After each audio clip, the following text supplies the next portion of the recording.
Hi, this is Chris Fabian. Welcome to another edition of CPBB's Espresso Blast. Alright, today we're going to start with a little history lesson.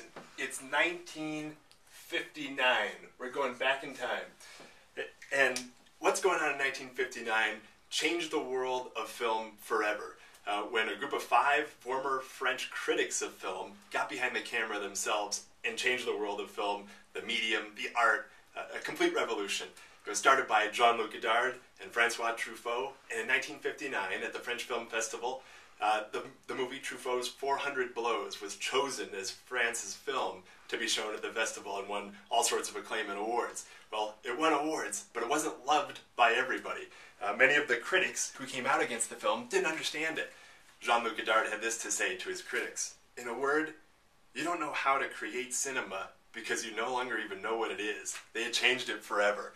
Well, we at the CPBB are inspired by these stories, the stories of the new wave of French cinema, stories by other people who are focused on paradigm shifts in general, people who are have stories of great creativity, of revolution, whether we're talking about Jean-Luc Godard and the revolution of the new wave, whether we're talking about a revolution in science, Richard Feynman and quantum physics, whether we're talking about Peter Diamandis, one of our favorites, and a revolution in entrepreneurship, whether we're talking about Steve Jobs and a revolution in technology, or even a revolution in cooking in Thomas Keller's French Laundry Cookbook. These stories motivate us, they push us, and here's part of the reason. We realize we're in a revolution right now. Things are changing, and they're changing forever.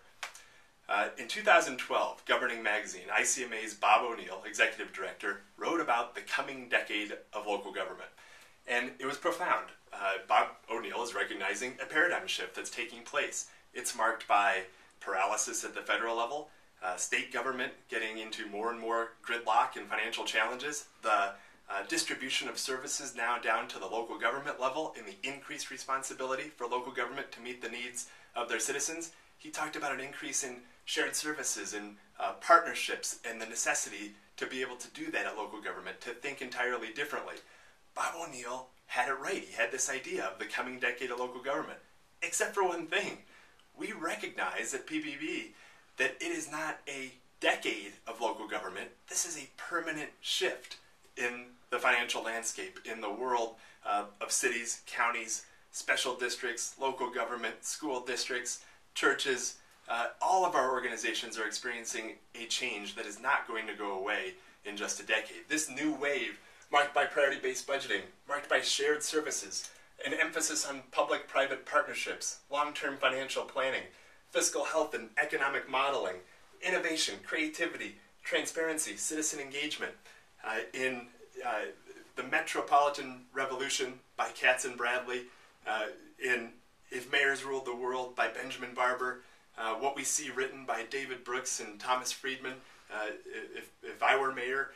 They are not talking about a decade when all of this then reverses itself. This is here to stay. We'll end where we began.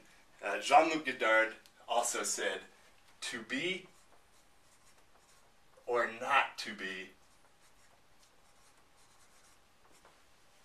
it's not really a question." And we believe the same thing.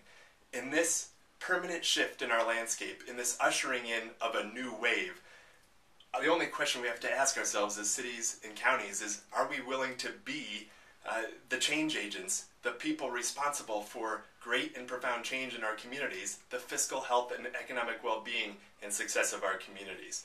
We're happy to be a part of it with you. It's the mission of our work at the Center for Priority-Based Budgeting. Let's do this together. We'll usher in the new wave.